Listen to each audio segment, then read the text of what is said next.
yerli agentliklə qlobal təcrübəsi olan agentlik arasındakı fərq Azərbaycanda biraz çox hiss olunur. Content creator, content yaradan şəxsdir, amma copywriter sırf reklamçıdır. Reklam yönümlü iş görür. Bizim televiziyada, sosial mediada gördüyümüz həmin o reklamlar, arxasında gedən proses necə olur, həmin o proseslər necə başlayır, necə bitir? Ola bilər ki, sənin ümumi bir şirkət olaraq sənin hansısa bir tərəfində bir axsamı var, amma reklam tərəfi, marketinq tərəfi onu çıxardır. Hazır olmayan ideya ilə gedirsən və bir çox halda üzünə gözünə bulaşdırırsan. Məndə olub məsəl üçün elə bir şey. Bunu mən tədris elədiyim yerlərdə də deyirəm ki, sadəcə başa düşün ki, sizə nə lazımdır. Düzgün suallar verin.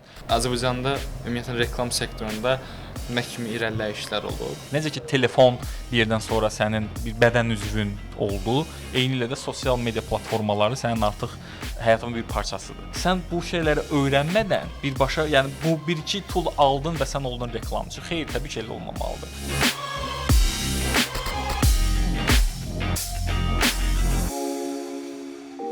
Salam dostlar, Peşəkar Danışır rubrikasının növbəti buraxışı ilə qarşınızdayıq. Bugünkü qonağımız Urfan Orzov, Kontaktomun kreativ şöbəsinin direktoru və bu sahədə təlimçi. Bugün Urfan müəllim bizə televiziyada, radioda eşitdiyimiz və ya sosial mediada gördüyümüz reklamların yaranmasını, bu sahədə olan problemləri, bunları necə həll etməliyik və bu sahəyə yeni başlamaq istəyənlərə olan tövsiyələrini bizimlə paylaşacaq. Xoş gəlmisiniz Urfan müəllim. Xoş gördük. Təşəkkür edirəm ki, dəvətimizi qəbul etdiniz. Mən təşəkkür edirəm. İlk öncə sizi tanımaq istəyirdik ki, təhsilatınız necə başladı, ilk iş təcrübəniz və s. Əvvəl uğurlar, yaxşı başlanğıcdır. Ümid edirəm davamı da gələr. Mən bu sahəyə belə deyim, öz həmyaşıdlarımdan seçilirdi. Mən də seçilirdim, amma mən gec başlayaraq seçildim. Çünki mənim yaşlarım bir boom oldu 2017-2018-də. Mən 2018-in axırında başlamışam sahəyə. Çünki mən bitirmişəm İqtisad Universitetini. Bizdə bir reklamçılıq deyə belə deyim, bunun peşəkar bir təhsili yoxdur. Mən sadəcə bir yerdən sonra başa düşdüm ki, mən bu tərəfdə özümü göstərə bilərəm və başladım. İlk başladığım yer McCain World qrupu idi. Bu qlobal agentliyi də Azərbaycanda olan şöbəsi də var. Orada belə deyim, junior kimi başladım. Sonra gördüm ki, alınır. Və McCain-dən qlobal brendlərlə işləyirdik orada. TCC Company adı altında olan bütün brendlər, bu ondan çox brenddir. Avtomobil brendləri var. Yaxşı. Sadəcə bir yerdən sonra başa düşdüm ki, mən belə deyim, müstəqil və yaxşı reklamçı olmağım üçün mən daha başqa formatda işlər görməliyəm və bu səbəbdən mən McCain-dən çıxdım və yerli agentliklərlə işləməyə başladım. Hansılar ki, brendə görə dalaşır, hansılar ki, yalnız öz kreativin gücünə nəsə eləyə bilər və belə də açılışdım.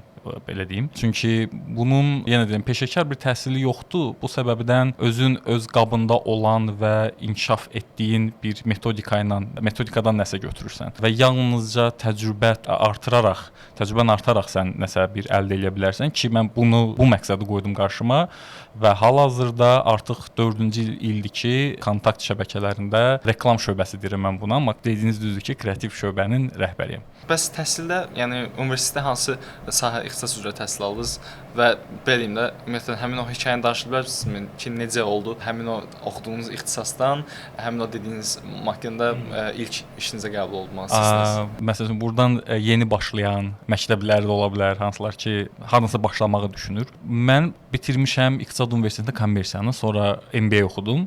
Buradan götürə biləcəyim şey az oldu, açığı. Mən sadəcə intellektual oyunlarla bağlı bir backgroundum var deyə sual yazma, redaksiya ilə bağlı bir təcrübəm çox idi. Və bu informasiyanı hardasa necəsə bölüşməliyəm. Bundan necəsə belə deyim, pul çıxarmalıyam.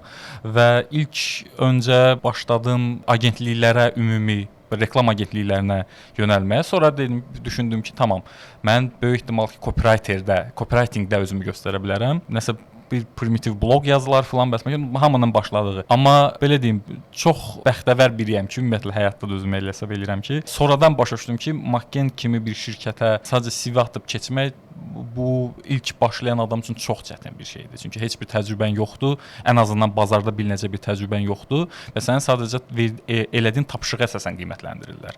Mən CV atdım, televiziyalar üçün yazdığım redaktə suallar filan bunları çək elədilər, çağırdılar, görüşdülər, tapşırıq verdilər, tapşırığı elədim, ondan sonra işə götürdülər və mən hamı kimi mən də ilk 3 ay filan çox az maaşa başlamışam, sonradan tam ştata qəbul olundum. Səbəb nə idi? Yəni belə düşünməyimin, çünki McCain-də olan təcrübə doğrudan çox böyük təcrübədir. Həmin vaxtı o şirkətdə işləmək istəyən adam hal-hazırda həm Makində işləmək istəyən adam çoxdur. Mən sonradan Brendapda, BHP-də yerli agentliklə qlobal təcrübəsi olan agentlik arasındakı fərq Azərbaycanda biraz çox hiss olunur. Yerli agentliyin qlobal müştəri qazanma ehtimalı, yəni nə dərəcədə ya kreativ olasan, ya da ki, yəni başqa səbəblər olsun orada.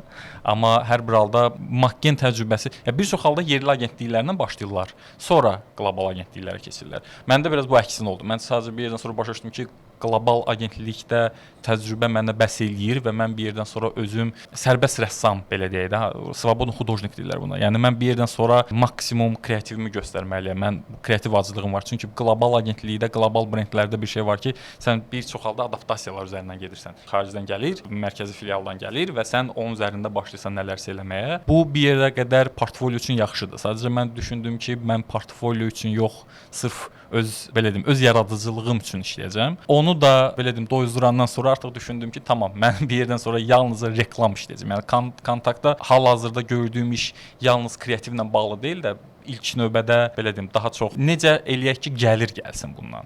Yəni mən film çəkmirəm, mən musiqi yazmıram, mən kitab yazarı deyiləm, ssenarist deyiləm, mən reklamçıyam. Bu məqsədi qoydum və ona görə addımladım. Onun uğrunda çalışdım.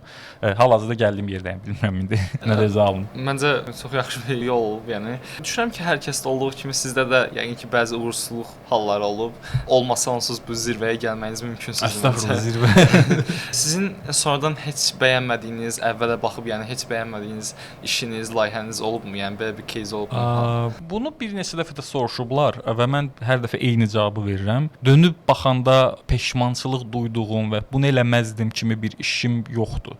Hamısını düşünərək, sevərək eləmişəm, amma demək olar 75-80% halda gördüyüm işlərdə mən ümumiyyətlə 30-dan çox productionda iştirak eləmişəm. Yəni çəkiliş meydançasında birbaşa və yaxud da dolayı yolla necəsə orada bir əlim olub və hamısında sadəcə nələrsə düzəldə bilərdim deyə düşünürəm. Daha mükəmməl ola bilərdi.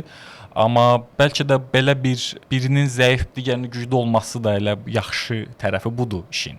Ki, yəni hamısı eyni dərəcədə gözəl ola bilməz. Hamısı eyni dərəcədə yaxşı olsa, prinsipcə mən bəlkə deyərdim ki, tamam, coğrafiya qədərdir. Mən burada qalmamalıyam. Mən gedib başqa yerdə işləməliyəm falan. Yox, belə yaxşıdır. Zəif işlərdən nəticə çıxarıb bundan sonra bu səhvləri eləmərəm. Bu belə zəiflikdə iş vermərəm. Daha dəqiq yanaşmaq lazımdır düşüncəsini. Yəni mütləq ki, zəif iş olsun bir zəhmətdə.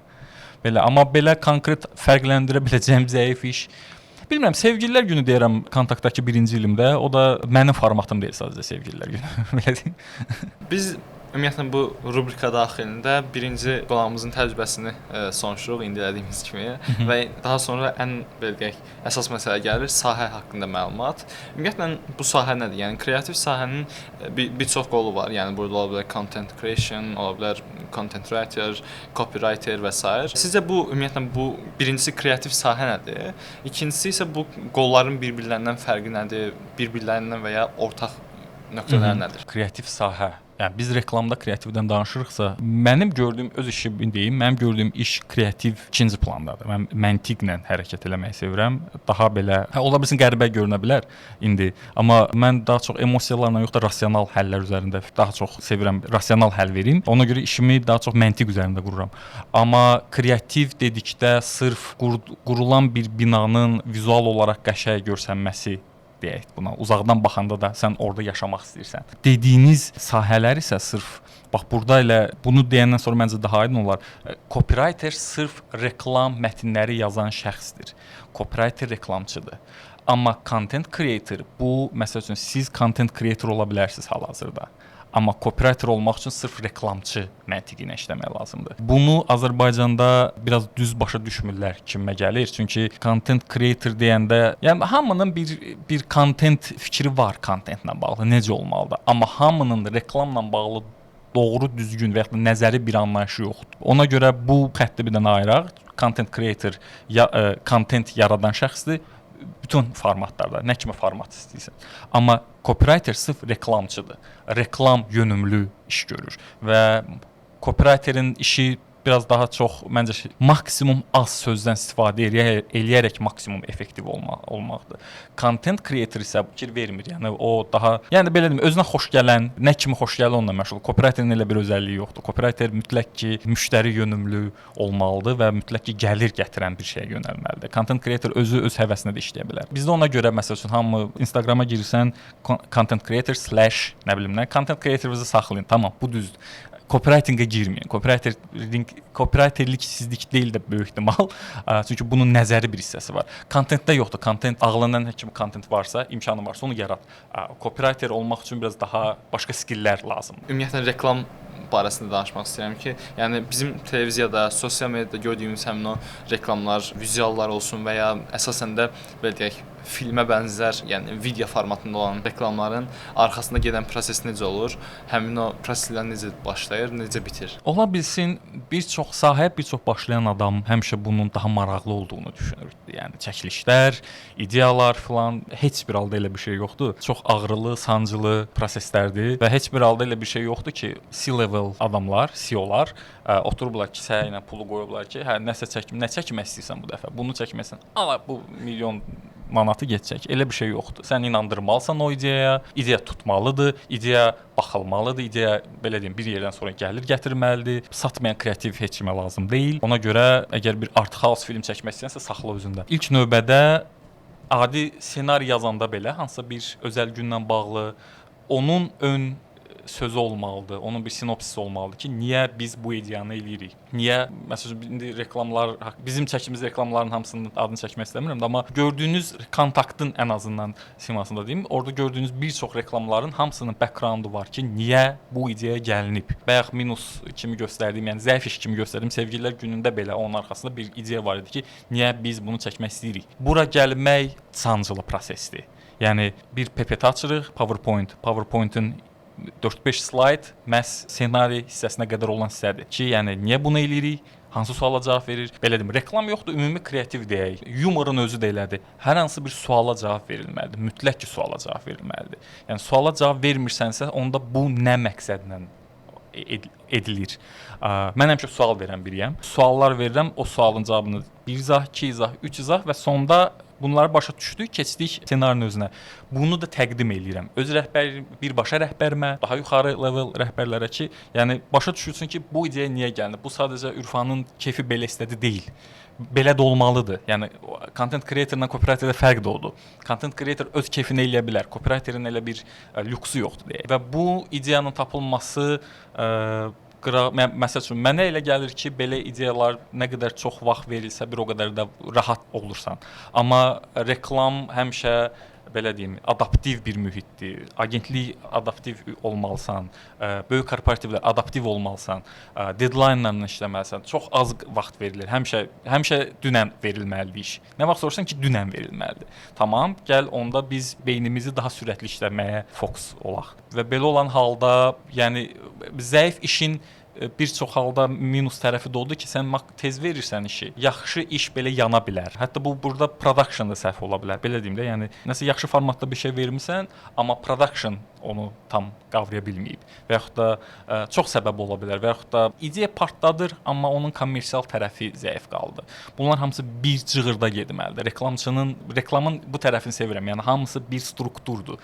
Ayrı-ayrı işləyəcək bir şey deyil. Ola bilər ki, sənin ümumi bir şirkət olaraq sənin hansısa bir tərəfində bir axsama var, amma reklam tərəfi, marketinq tərəfi onu çıxardır, daşıyır. Onun nümunələri var, yəni hal-hazırda bazarda da. Çəkilişlərin özündə belə, məsələn, sonuncu bir çəkilişimiz var idi Qusarda. Dekabrın neçəsidirsə biz Qusarda dağın təpəsində dayanmışıq. Sadəcə gözləyirik ki, itlə uşaq bir mühitdə dayana bilsin. Çox az belə 10-15 saniyəlik bir kadrdır.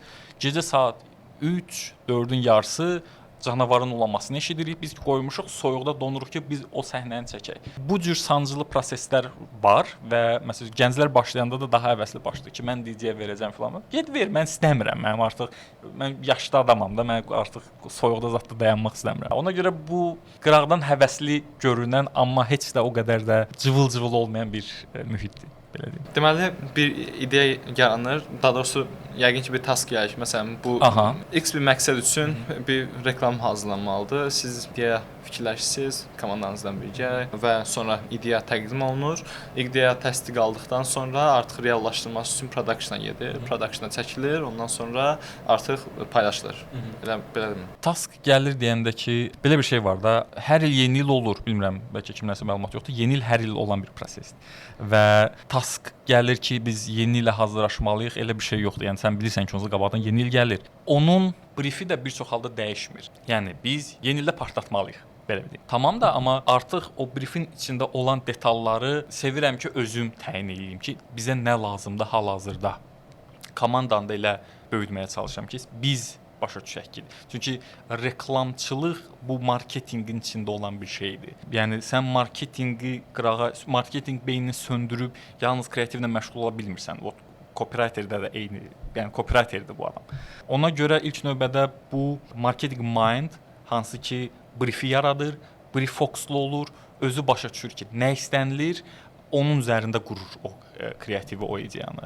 Bundan sonra bir neçə dediyim mərhələlərdən sonra artıq bu təqdimata keçilməlidir. Təqdimat üçün çox ideal bir münbit şərait yaradılmalıdır. Hazır olmayan ideya ilə gedirsən və bir çox halda üzünə gözünə bulaşdırırsan. Məndə olub məsəl üçün elə bir şey. Gəlmişik və başa düşmüşəm ki, suallar verilir, hansılar ki mən hazır deyiləm. O sualı mən özümə verməli idim əvvəlcədən. Yəni zəiflik də tutulur. Yəni əgər qabağında bir təcrübəli bir rəhbər işçi varsa, tutur ki, yox, sən nəsə hazır deyilsən sən. Hazır olmayanda da təbii ki, ya mən özü elə biriyəm ki, mən təqdimat eləyəndə hazır olmadığımı çox tez hiss elətdirən biriyəm. Ya bu da məsəl üçün bayaq verdiyin suala cavabdır ki, yəni hamı düşünür ki, mən təqdimat eləyəcəm falan. Yox, eləyə bilməyəsən. Çünki təqdimat eləmək o qədər sadə bir şey deyil. Bəs sizcə keyfiyyətli reklam digərlərindən necə fərqlənir? Çox belə ola bilsin şoka salacağam, amma keyfiyyəti ilə fərqlənir. Çox subyektivdir əslində. Bizim işlədiyimiz sahə dizayn olsun, ümumi reklam deyəndə çox subyektiv anlayışdır. Yəni heç kimin belə deyim də logistika ilə bağlı bir fikri yoxdur da. Necə taksi ilə gedirsən deyir ki, burdan bir dənə körpü açsınlar, düzələr. Bütün taksistlər bilir yol problemini necə həll etmək lazımdır. Eləcə də hamı bilir ki, kreativi necə eləmək lazımdır. Reklamı necə çəkmək lazımdır. Bu səbəbdən hal-hazırda gördüyümüz reklamlar çıxır ortaya. Çünki hamının bir fikri var. Amma keyfiyyətli kontent, keyfiyyətli reklam, məsələn Instagram feedində kəşf etdiklər də ona basanda nə ki çıxır qabağına, sən baxdığın odur.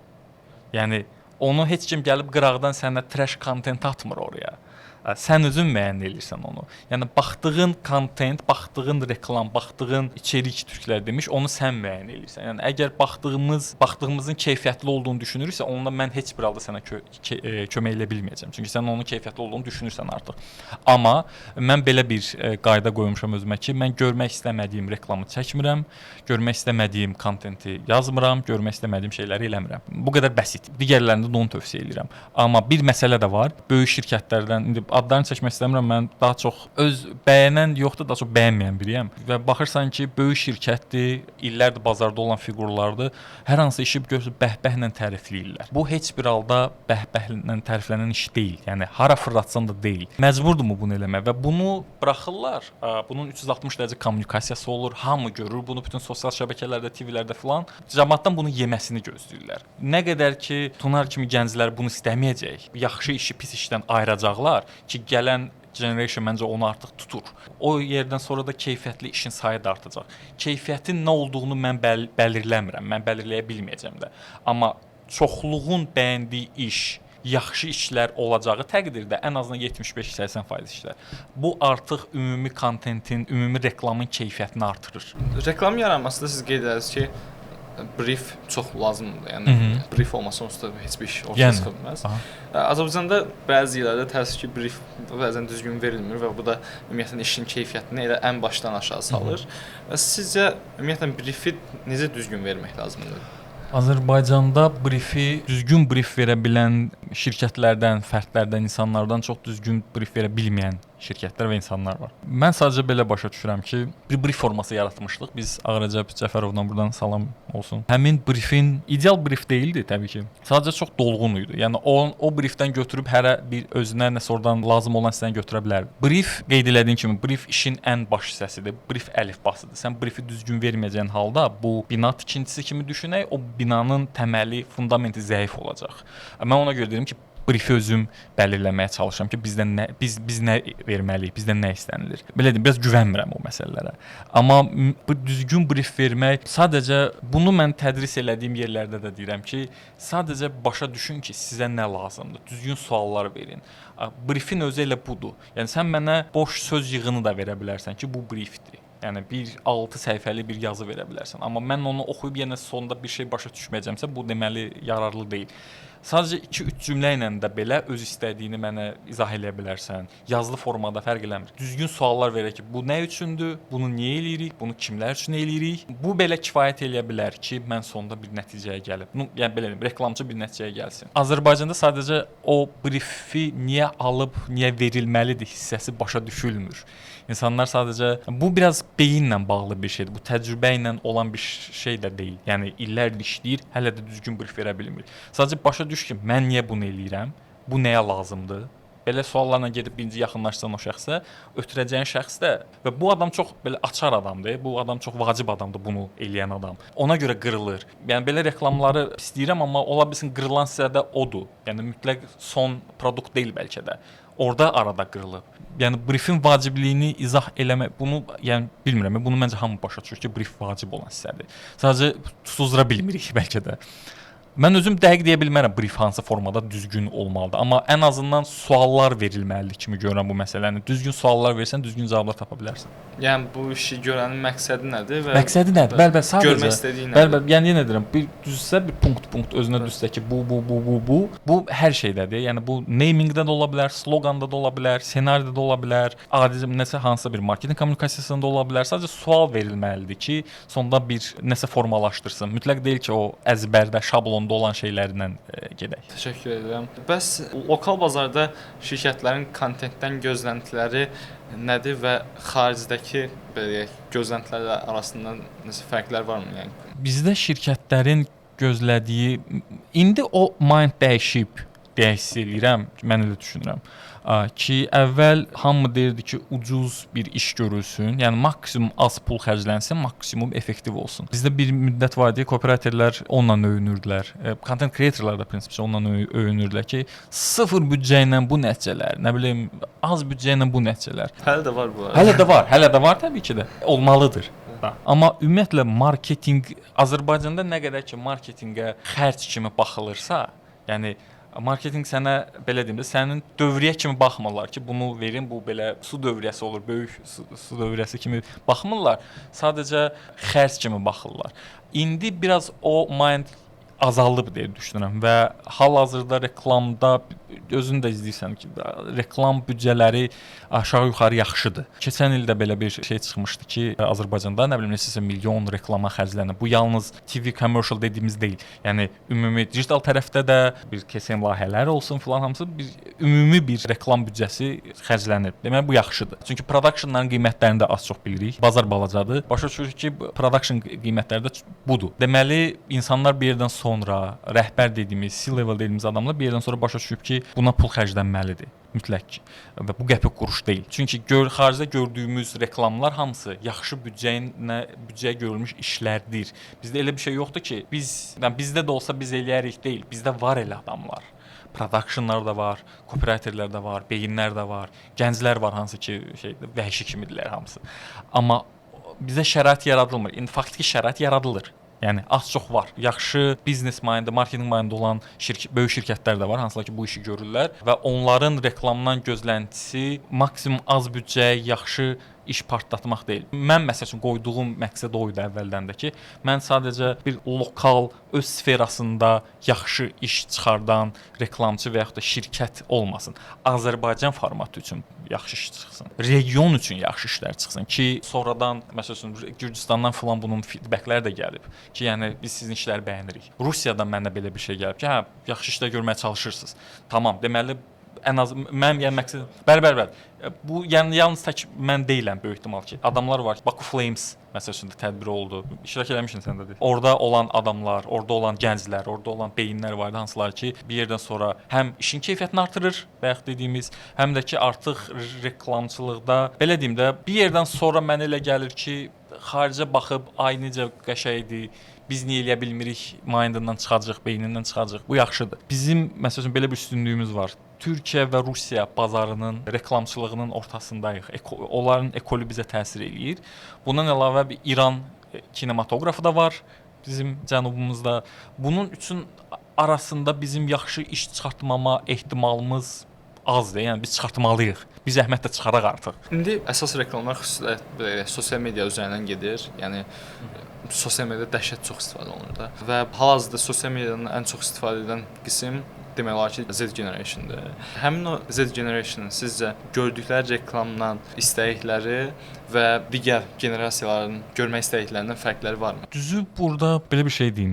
Böyük ehtimal ki, dediyin fakt düzdür, amma mənə elə gəlir ki, artıq Z generation-da belə bir şey formalaşır ki, onlar sosial medianı, belə deyim də, bütün sosial media, sosial platformalardan istifadə etmək kimi bir şeyləri yoxdur. Yəni özlərinə yalnız bir və yaxud da iki məsəl üçün sosial favorit platformanı seçir və orada da davam eləyir. Nəinki məsələn də orta statik average bir day. Yəni hər şeydə var, hər şeydən istifadə edir. Mən özüm o generationdanam ki, bütün sosial platformalarda varam, amma maksimum azaltmağa çalışıram. Sosial media platformaları artıq bir yerdən sonra məncə bunu bu anlayışdan çıxardaq ki, məsələn vaxtını sərf eləyir sosial media platformalar filan. Məncə bu artıq həyat tərzi. Necə ki telefon bir yerdən sonra sənin bir bədən üzvün oldu, eyni ilə də sosial media platformaları sənin artıq həyatının bir parçasıdır. Sən profilinə artıq bir övladın kimi baxırsan. Maksimum qoruyursan, maksimum yəni orada çox şəxsiləşdirirsən onu da. Və reklamların hamısı burada olması, bəli, bu da normaldır deyə düşünürəm. Yəni biz buna artıq qeyri-adi kimi baxmağın başını buraxaq məncə. Dövr budur. Bir yerdən sonra televiziya daha geri plana düşəcək, nəinki radio necə öldü məsələn. Bu iki generation arasında fərq varmı? Var. Çünki mənə elə gəlir hal-hazırda Z generation, mənə elə gəlmir. Bu faktdır ki, Z generation daha seçicidir və onu belə deyim də, o qeyri-səmimiyyəti tutur, tez tutur, keyfiyyətsiz işlə, keyfiyyətli işin arasında, yəni 50% yuxarı Z generation nümayəndəsi o fərqi hiss eləyir ki, bu keyfiyyətlidir, bu keyfiyyətsizdir və birbaşa fikrini deyən adamlardır bir çoxu. Yəni bu pisdir. Yəni LinkedIn-ə girirlər, bu pisdir, bu yaxşıdır. Bu pisdir, bu yaxşıdır. Belə bölgə eləyirlər və çox azaddılar o fikirləri deməkdə. Amma məsələn daha yaşlı və ya da yaşlıya çatan adamlar o elə bu işin gözəl tərəfi budur ki, bu adamlar artıq çıxır bazardan belə deyim. Yəni onlara fokuslanılmır artıq. Sənə fokuslanılır. Sən necə görürsən? Ona görə deyirəm ki, yəni bir yerdən sonra işin keyfiyyəti artacaq. Yəni buna əminəm. Çünki baxan gözlər dəyişir, baxan beyinlər dəyişir. Avtomatik olaraq bu işdə keyfiyyət də artacaq. Onların tamamilə trash kontentə baxdığını iddia eləmirəm, yəni daha böyük generation'ın, amma faktiki rəqəmlər bunu deyir. Onlar hətta onların bu scrolldan asılılığı daha çoxdur. Yəni çevirirlər, nəinki sənin mənim. Çünki biz ən azından bilirik. Biz sosial media platformalarını elə formalaşdırırıq ki, yalnız bizim sevdiyimiz şeylər qalsın və ona uzun-uzun baxa bilim. Yəni keyfiyyətsiz bir dəfə gördüm, iki dəfə gördüm, mən onu hayd eləyirəm. Onlar hayd eləmir. Onlar gedir, öz atam məsələsində. O baxır, yorulmursan sən. Özü də sevmir elə şeyi. Sadəcə görürəm ki, belə gedir. Yaxşı bir şey axtarır, keyfiyyətli bir şey axtarır. Yəni axtardığı keyfiyyətli, amma onları şeyləmir də, yəni çıxdaş eləmir ki, niyə interesuет, maraqlı deyil mənə bu. Baxmayın bir də. Yəni ümidimiz sizin kimi gənclərədir. Mənim özümə bu maraqlıdır ki, ümumiyyətlə copywritingdə, yəni bir vizual olaraq qarşıma bir sosial mediada məsələn post çıxanda burada iki formatda dildən istifadə etmək olar ki, biri normativ qaydalara əsaslanaraq, qrammatik qaydalar hər şey yerində olsun. Bir də ki, belə deyək, loru dildə istifadə olunsun. Sizcə hansı daha belə deyək, üstün götürülür, hansı daha yaxşıdır istifadəsi? Reklamda məncə reklam dili istifadə olunmalıdır. Reklam dili dedikdə bu heç bir halda vulqar dil deyil, amma heç bir halda da bu, yəni filoloqun istifadə elədiyi hansısa bir televiziya verilişi dili deyil. Bu sadəcə anlaşılan, aydın dil olmalıdır. Məsələn bir kitab var, Pişi Sakraşa, yaz və qısalt. Kitabın özü qalındır. Yəni biraz şübhə oyadır insanda. Bir belə qalınlığında kitabdır, deyir yaz və qısalt. Amma məntiq başa düşsən ki, maksimum qısalt yazmalısan ki, aydın olsun. Maksimum sadə sözlərdən istifadə eləmək. Bu heç bir halda belə deyim də uje, nə bilim, filan kimi sözlər yox da, amma reklam dili, məsələn, bankçılıq sözü yox idi əvvəl. Yəni bankçılıq sözü dilimizdə yox idi. Bank sözü var da, bankçılıq belə bir anlayış yoxdur. Bunu Azərbaycanın ilk peşəkar copywriteri sayıla bilər. Teymur Məmmədov bu anlayışı gətirdi. Mən elə bilirəm ən azından. Məncə bu copywriter üçün çox böyük bir üstünlükdür ki, sən Azərbaycan dilinə bir anlayış gətirirsən. Məsələn, mən ilk dəfə bunu bu yaxınlarda danışmışdıq. Lət bilirik nədir? Şirələrin içində meyvə qırıntıları olur. Meyvənin içidir belə deyə. Ona lət deyirlər Azərbaycanda. Mən Makkendə işləyəndə ilk dəfə portağal lətli, bol əyləncəli nəsə belə bir sloqan üzərində işləmişdim. Uşaqlarla danışanda dedilər ki, bu əvvəl də işlənib bir dəfə, amma çox əminəm ki, Azərbaycanda lət sözündən istifadə edən çox 2-3 nəfərdən biriyəm. Reklamda bunu istifadə etmişəm. Çünki bunun başqa alternativi yox idi. Türklər məsələn onu parçacıqlar zat deyib yola verirlər. Mən belə eləmişdim məsəl üçün. Azərbaycanda ola bilsin kifayət qədər söz yoxdur ki, müəyyən şeyləri izah eləsin, amma bunu gəl biraz daha reklamçı dilindən istifadə edərək düzəldək. Bu dil maksimum sadə olmalıdır. Bu dil maksimum anlaşılır olmalıdır. Lət sözü anlaşılır deyil məncə. Çünki mən maksimum şeylə qaçmışdım ki, normativ qaydalarına uyğun olsun. Amma məsələn adi işdə danışanda və yaxud da kənar reklam sahəsində olan adamlarla danışanda deyirlər yox, lət yaxşı sözdür. Tamam. Amma məsəl üçün mən istəyirəm ki, bankçılıq kimi bir söz gətirim ki, bu qalsın işlənsin sonra. Bir də bu dil barəsində bir sualımda sırf rus dilinə aiddir. Aha. Son müddətlərdə, yəni ümumiyyətlə də, yəni Sovet dövründən sonra rus dili ölkəmizdə ən çox istifadə olunan dillərdən biridir, hətta ikincisidir yəni. Bu rus dilli vətəndaşlar üçün, onlara belə hədəflənmək üçün reklamda hər hansı bir edit olunurmu, yoxsa hər hansı bir dəyişikliyə ehtiyac yoxdur? Mən özüm məktəbə getməmişdən qabaq mən rus dilli idim. Mən sonra məktəbdə başladım Azərbaycan dilini maksimum inkişaf elətdirməyə. Amma Azərbaycanda, yəni gəl ya bunu Azərbaycanda ikinci dil kimi elan edirik rus dilini, ya da ümumiyyətlə rus dili niyə Azərbaycanda istifadə olunsun ki? Hal-hazırda da bir çox, yəni onu yaxşı vurğuladın ki, Azərbaycanda rus dili kütlədə çoxdur. Onların başa düşəcəyi nəsə ayrıca bir reklam strategiyası istiqaməti götürmək məncə düz deyil, amma bəzi hallarda məcbur olmuşuq ki, gəlin bu kütləni götürək. Bu fikrə qarşıyam ki, rus dilli kütlə bir çox halda daha premium kütlədir. Yox, bu tamamilə səhv anlayışdır. Tərcümələr, məsələn, biz müəyyən şeylərdə, bütün işlədiyim yerlərdə rus dilinə tərcümə olunurdu müəyyən kontentlər. Amma sırf o məcburiyyətin olmasını istəmirəm. Bu tərcümə sırf Azərbaycanda, yəni mən düşünürəm ki, bunu tərcümə eləməyimdə səbəb sırf by default, çünki biz SSR-dən çıxmışıq. İstədin, istəmədin bizim valideynlərimiz SSR periodunu görmüş və rus dili daha ön planda olmuş bir dövlətdən çıxıblar və onların ruscasını əlindən ala bilməyəcək. Ola bilsin onların sonra gələn, mən özüm də məsələn rus dilli bir ekollə böyümüşəm deyə, yəni bu adamlar da rus dilini tam çıxarıb, yox siz rusca bundan sonra rusca düşünməməsi, danışmaması kimi bir şey olmayacaq. Amma sən və səndən sonra gələn generation düşünürəm ki, artıq bundan çıxıb. Sizdə daha çox ingilis və türk dilləridir məsəl üçün. Yəni sırf ruscaya fokuslanıb rusca kontent verməyək və yaxud da saytda məsəl üçün bununla bağlı bir söhbətim olmuşdu yeri gəlmişkən ki, məsələn saytda Azərbaycan və rus dili verirsə, məsələn, gəl bunu Azərbaycan, rus və ingilis dilləri eləyək və yaxud da türk dilləri eləyək. Çünki Azərbaycanda hal-hazırda düşünürəm ki, kifayət qədər türk dillilər də var, belə deyim, necə ki rus dilləri var, eləcə də ingilis dillilər var. Hansı ki, mən adam görmüşəm ki, ümumiyyətlə ingiliscə işlədir. Nəsə bir telefonunu falan Azərbaycanla işlədir, onu ingiliscə rahat. Belə, yəni rus dilini gəlin bir official dil kimi götürməyək. O adamlar da məcbur olsun bir yerdən sonra, əgər dilimizi seviriksə, o adamlar da məcbur olsun bir yerdən sonra Azərbaycan dilinə daha çox adaptasiya olsun. Çünki bizim dövlət dilimiz Azərbaycan dilidir. Yəni bizim Azərbaycan dilində düzgün danışmaq, Azərbaycan dilində düzgün yazmaq bu yalnız copywriterin işi deyil.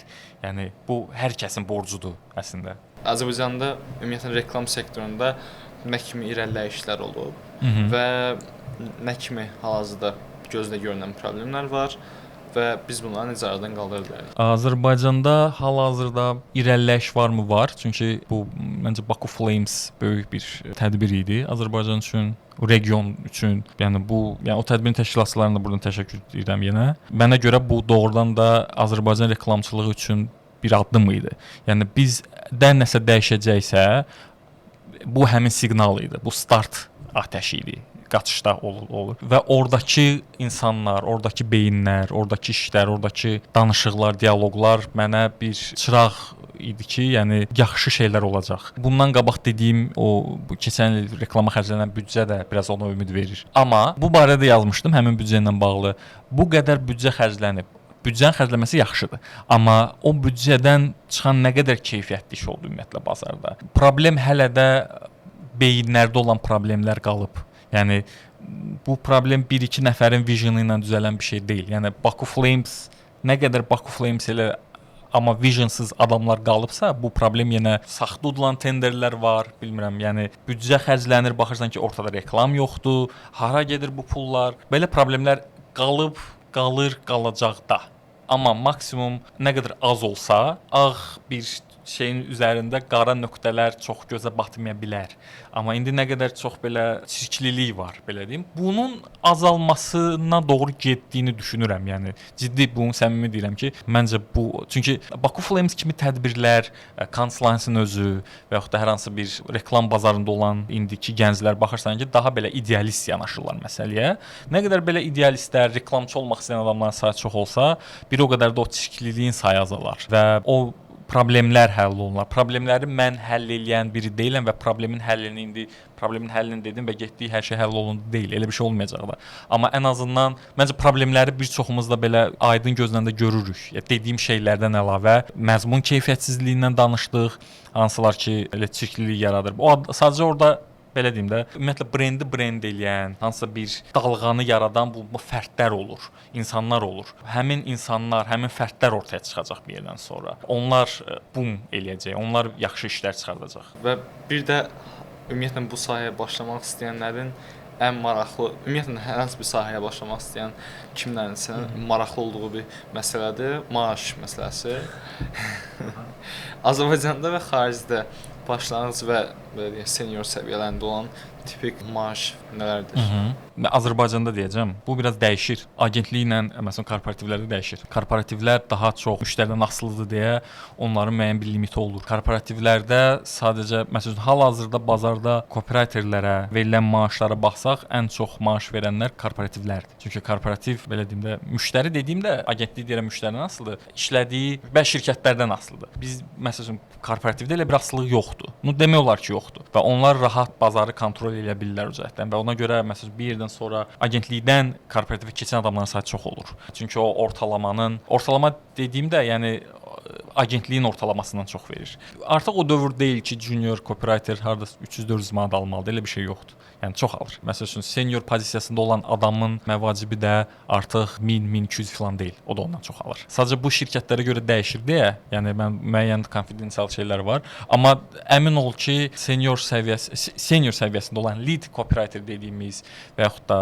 hansısa bir bölmə rəhbəri, reklam sferasında onun maaşı korporativlərdə istənilən qədərdir. Yəni o rahat özünə nələrsə ala bilər, bir çox şeydən imtina eləmir və bu yenə deyirəm, bu belə də olmalıdır. Yəni bunun belə də getməlidir. Çünki zehni əmək qarşılanmalıdır. Özdə yəni yaxşı pulla qarşılanmalıdır. Sadəcə bunun bunun qarşılığı indi hələ də elanlar görürük də məsəl üçün də baxırsan ki, bu qiymətə bu iş görülməməlidir. Yəni bunun üçün bir yüksək IQ-yə ehtiyac yoxdur. Başa düşürsən ki, bu qiymətə bu görülməməlidir sadəcə. 1-2, 1-5 artıq normal maaşdır. Bu sahədə işləyən middle və yaxud da biraz daha çox təcrübəsi olan adam üçün 1-2, 1-5 artıq normal maaşdır və ondan çoxuna getməlidir o adamlar. Növbəti mövzumuz bu sahəni nə ilə qarşılayırlar, hansı sahələrlə qarşılayırlar? Ümumiyyətlə bunu Sabir müəllimlə də bir video çəkmişdik. Onda da soruşmuşdum.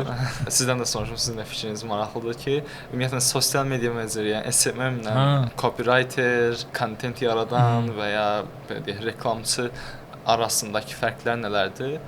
SMM bir də ümumiyyətlə necə definition verməliyik? Aha, SMM necə definition verə bilərik? SMM definitionu veriblər çoxdan. Azərbaycanda biraz belə düşünülür. Azərbaycanda necə? Hələ də var. Hələ mən Instagram sahə ilə əlaqədar Instagramda da elə şeylər qabağıma çox çıxır. Baxırsan ki, content creator / SMM / copywriter / marketolog / təkərqaraldan / nə bilim nə edən bu qədər şeyi həmin adamlar eləyib ki, bəs bu bazarın dəyəri, qiymət və maddi və mənəvi ölür. Çünki onlar bir hər şey şünasdılar, hər şey eləyirlər deyə, amma belə olmamalıdır. Hər işin özünün peşəkarı var. Sosial media meneceri ümumiyyətlə məsələn adi kontaktdan götürsək sosial media menecerinin dəqiq bir funksiyası var, hansı ki, copywriter ilə toqquşmur. Yəni copywriter onun işini görə bilməz. Sosial media menecer də onun işini görə bilməz. Yəni məsələn post paylaşmaqdır, post editidir, ümumi bir sosial media strategiyası üzərindən getmək falan, hansını ki biz məsələn biz ümumi kampaniyanın strategiyası üzərindən düşürük. Onun funksiyası isə başqadır. Bu kontaktda olan bir visiondur, amma ümumi dünya üzərindən götürsək, səhv eləmirəmsə artıq dünya üzərində sosial SM dediyimiz, sosial media meneceri dediyimiz funksiya başqa dəyişib, artıq yoxdur demək olar. Azərbaycanda ondan yapışıblar və bunu bir çox halda bilsən kimlər eləyir? Freelancerlər. Freelance otururlar və mən bütün işi görürəm, mən dizaynı da eləyirəm. Eləməməlisən. Yəni eləmə. Yəni sən hər şey şünas deyilsən, sən hər şeyin qulpuna yapışa bilmərsən. Və ona görə də bir yerdən sonra 299 manata SMM-lər peyda oldu, nə bilim su qiymətinə SMM oldu filan və bu sənin mənim qiymətimi öldürür bazarda bir yerdən sonra. Çünki baxan vizyonsuz, vizyonu olmayan rəhbər baxır ki, bu qız daha ucuz qiymətə təklif edir bunu. Mən niyə gedim bu qədər pul verim Ürfana? Yəni o mind indi azalıb. Bəx minuslar azalma deyəndə bu da bir minusdur və bu azalır artıq. Çünki bu adamların sayı bunlara artıq şarlatan kimi baxan adamlar var. Reklama da qoyur, hesabat eləyir, report eləyir. Bu adamlar çünki bir yerdən sonra onlar doğrudan nəticə verməməyə başladı və onların paxırı açıldı və bir yerdən sonra onlara şarlatan kimi baxıldı. Necə nə bilim bürclərlə karta baxanlar falan. O elə adamlar kimi baxıldı onlara. Copywriter, reklam sahəsinə başlamaq istəyən insanlarda hansı xüsusiyyətlər olmalıdır? Sizcə bir ideal bir belə deyək də copywriterin əsas xüsusiyyətləri və ya bacarıqları, hobbiləri ola bilər. Bunlar sizcə nə olmalıdır? Məndən bir iki dəfə soruşublar. Mən onu yadımda saxlamışam və hər dəfə onu dərslərdə də dərs biraz düz çıxmır, təlimlərdə, seminarlarda da deyirəm ki, oxumalı olduğum 5 kitab, reklamçının oxumalı olduğu 5 kitab, nə bilim, copywriterin baxmalı olduğu 5 film falan deyə bir anlayış yoxdur. Sən bütün kitabları oxumalısan, bütün filmlərə baxmalısan, bütün musiqiləri dinləməlisən. Çünki bu bir yerdən sonra sənin işin məntiq tərəfi var da, yəni sən düşünək ki, aydın beyinli birisən və sənin məntiqin kifayət qədər imkan verir ki, sən başa düşəsən ki, problem nədir? Tamam, bu kampaniya üçün problemi tapdın. Amma onun üzərində artıq kreativ qurmalısan. Yəni tamam, kreativi heç cür qırağa qoya bilmərik. Bu kreativi qurmaq üçün sənin kifayət qədər bazan olmalıdır. Sənin kifayət qədər baqajın olmalıdır. Bu baqajı da hansısa oxuduğun 5 kitabdan əldə edə bilmərsən. Yəni bu çor-çor gör belədir. Mən hələ də bu yaşımda dayanmadan kitab oxuyuram, filmə baxıram və bunu sırf kontent kimi də deyil də, yəni mən kitab oxuyuram. Baxın, mən kitab oxuyuram. Yox, mən məcburam bir yerdən sonra. Mən əgər formada qalmaq istəyirəmsə, mən mütləq ki, bu bir beyin egzərsizidir, beyin məşqidir. Mütləq ki, çünki mənim bundan başqa pul qazana biləcəyim yer yoxdur. Yəni mən elə düşünürəm ki, pul qazana biləcəyim başqa bir yerim yoxdur və bunu maksimum tonusda saxlamalıyam. Tonusda saxlamağım üçün də mən hər gün nəsə eləməliyəm. Və bu mənə bir yerdən sonra zövq verirsə, mən maksimum bundan zövq alıramsa, bütün bu informasiya qəbulundan, deməli mənim işimlə, mənim maraqlarım, mənim sevdiyim şeylər toqquşur. Artıq mən sevdiyim şeylə məşğul oluram. Yəni yalnız iş deyil bu. Və mənim tövsiyəm yeni başlayan adamlar ki, sən və sənin generation'ın buna daha açıqdır. Ki siz belə deyim də, yenə deyirəm, öz kontentinizi kontrolda saxlaya bilirsiniz. Siz informasiya ac gənclərsiniz. Siz daha çox informasiya əldə etmək istəyirsiniz. İnformasiya hal-hazırda çox qəşəng açıq dostluqlar da var. Süni intellektlər var, hansılarla ki siz mütəmadi danışırsınız və sizin olduğunuz bir dövrdə, periodda mən bunlardan uzaq qalıb beynimi paslandıra bilmərəm. Yəni əgər nəsə bir oxumalıyıqsa, nəsə bir tövsiyə lazımdırsa, yəni hər şeyi oxuyun. Tamam, hər şeyi dinləyin, hər şeyə baxın. Copywriter hamı ola bilərmi? Burada belə bir açıqlama verim. Mən məsələn müsahibələrdə bunu bir dəfə zarafatla demişdim, sonra dedim ki, artıq bunu işləyən metod kimi saxlayıram. Hərfləri bilirsənsə, yazı yazmağı bilirsən, adını düzgün yazırsansa, səndən nəsə çıxarda bilərik. Çünki yenə götürə bir gənci Tunarı, hansı ki beynini işlədə bilir, düzgün yaza bilir filan. Tamam, bu mənə bəsdir ki, mən onu ac olduğunu hiss eləyim və ona nəsə Macken Parisin, Macken Bakuda işləmişəm. Macken Parisin bir elanı var idi. Çox xoşuma gəlmişdi. Çox illər qabaqdır. Qələmdir, dircəli qələmdir. Qələmin başını dişləyir belə düşünəndə. Başı dişlənmiş bir qələm qoyub ağ fonda sadəcə və yazıb ki, ac copywriter axtarırıq. çox qəşəng mesajdır da, yəni və hər şey başa düşülür. Və belə adamlar hansı ki fantazyordur, hansı ki özünü belə çox rahat bir dənizə buraxır ki, mən bu nəsə istəyir kreativdən belə deyək də və düzgün suallar da verə bilir. Ola bilər ki, adam yaxşı kreativi var, amma düzgün suallar verə bilmir. Mən elə bir adamla rastlaşmışam. Çox yaxşı bir beyni var, çox yaxşı teatral düşünə bilir, amma düzgün suallar vermir. Reklamçı kimi düzgün suallar vermir. Məntiqlə düzgün suallar vermir. Amma bir də var, məntiqlə düzgün analiz eləyir. Analitik düşünməsi var. Bundan nəsə çıxarda bilərik. İlk növbədə beynimizi işlətməyə başlayaq. Ondan sonra mən copywriting, reklamçılığa ümumiyyətlə belə baxıram. Sən beynini işlədə bilirsənsə, səndən nəsə çıxarmaq olar. Ürfan müəllim, sıfırdan başlayanlar üçün bir yol xəritəsi desəz, sizə hansı yol izləməlidirlər? Kurslar ola bilər, bilmirəm, tədbirlər ola bilər və ya kitablar ola bilər. Bunu məsələn öz seminarlarımda da deyirəm. Burada biraz çətinlik nədə yaranır? Azərbaycanda yəni kifayət qədər çox təlimçi var. Məsələn, danışan adamlar var.